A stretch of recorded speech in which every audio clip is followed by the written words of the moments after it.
I don't know if anyone's really like thought about it, but just because I was like watching your whole season or whatever. But basically, when you won the Open, Yeah. you kind of wrapped up like the perfect season. You won all the Grand Prix, you won the Olympics, and then you won the Open, and a bunch of other stuff, right? I think that was my favorite part, is that in the year we threw in slopestyle contests and like rail jams, like the session at Vail had a rail jam and a slopestyle, and I don't know, I thought that was so important for me to go there and do that. And I mean, session at Vail is not a mellow contest, it's intense. Who was it? Andreas almost did 4 1080s to win. Like it wasn't just like mellow riding. It was. I learned honestly in that time span. I learned 3 1080s. Like I'd done frontside 10 before the last time around, but like honestly, it was so much pressure to win. And I was watching Andreas's run, and he had 2 1080s in it, and I was just like, oh my gosh, I gotta do 3. and honestly, it got crazy. And thinking about it now, it was probably like a huge risk before the Olympics, but I just ride and I don't care. And I mean, there's this weird thing that happened where the girls didn't ride the X Games half pipe because they were afraid to get hurt before the Olympics. And I don't know. I just think that if you think about getting hurt, you're gonna get hurt. And I just wanted to be myself and ride, not let the Olympics kind of dictate what I was gonna do during the year. And did you ever like think about the year as a whole of like I'm gonna put together this perfect season, or like, because when I think about it, I'm like, it'll probably never be repeated unless you do it next year, you know, or whatever. But like, I mean, for someone to win all those contests, it's like, I don't know if you thought about it, like it's kind of heavy, like that. It'd probably never be done again. And it tripped me out because I just remember going through the season, and I think there was only like 2 events that I didn't attend because of media, or it was actually just, I mean, I went on such a spree after the Olympics that it was like I had to rest at one point. I honestly slept for like over a day and a half. Like I came, woke up, got breakfast, then went to bed, and then woke up later that night, had another thing to eat, and then slept all that night, and then woke up at like noon the next day. But I don't know, I think just the season was insane. I didn't really plan on having that. It just kind of happened where I really didn't want to get beat at every contest, so I was just like, I'm gonna win. And I remember the Grand Prix, just I won the first one, then the second one, and that's what I needed to get in.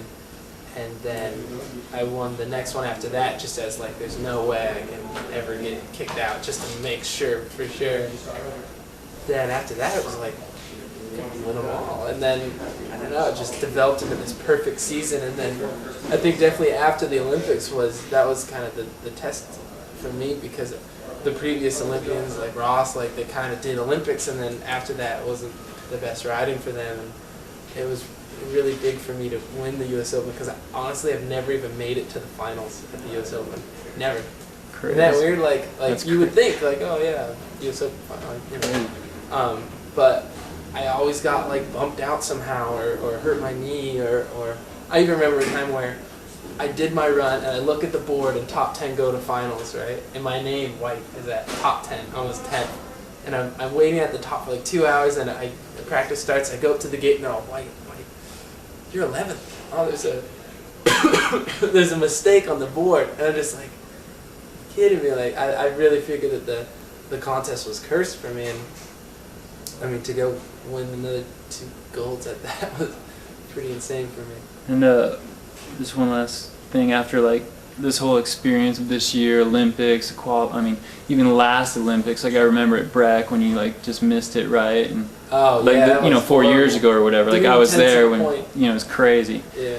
You know, after this whole thing, like, are you looking forward to Whistler? Like, if you have the chance, will you go in 4 years? Yeah, I mean, I was almost like,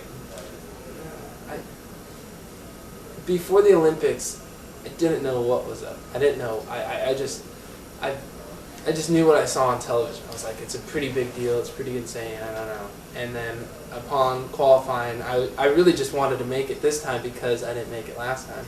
I'm always just setting goals for myself. And I think once I got there, I understood the magnitude of it, because we weren't we didn't even have names anymore. They're like USA over here. You know, you really were representing everyone back at home. And I mean, we ate together. We all hung out on the same floor together. Everybody was together, and you would walk through the halls with everyone else, like Danny, and Mason, and Andy, and myself, and we're all wearing the USA get up with the red, white, and blue Nikes and the whole deal. And I don't know, it was just intense. I definitely just remember having USA on our chest and like walking around, and that was just the craziest thing. And then you know, you walk by and you see like there's Ukraine and Sweden and all these different places. And I'm like, this is weird. Like, did anybody like vibe you, or were they all pretty positive? Well, that was the craziest part. Is I mean, nobody had competed yet. We were the first to go, so everybody was all high strung and like, and biathlon athletes are like staring you down while you're getting your food. And honestly, like the first day we showed up, I mean, I was like wearing these pants, and I remember going down because there's this lunch area, and or breakfast and lunch and dinner or whatever. There's always food there no matter what. And I remember strolling in there like with this haggard T-shirt on. It was just, I think it was a Vulcan shirt, so I think it already came with stains on it, you know, like a coffee mark. And I remember cruising down with that and like these tight pants on, and like my hair was just huge because after I sleep it's just gigantic. And I remember like just people going like, who the hell is this guy? Like, what is this deal? And I was like, and I just, yeah, I mean, we didn't really fit in too well until we got our gear, but. And then you guys started like trading out pins and stuff. Did you get into that? Yeah, that was Danny. He was gonna sell his soul for a pin. It was insane. I mean, he was wheeling and dealing. He's like, okay, I'll tell you what, I'll give you the U.S. pin for 3 Ukraine pins, and then he would use the Ukraine pins to go get other pins, and like, it just became this battle. It was intense, and I'd find him like sneaking out to pin trade without me. It was heavy. He'd show up the next day. Oh yeah, I hit up China and Yugoslavia. like I hate you.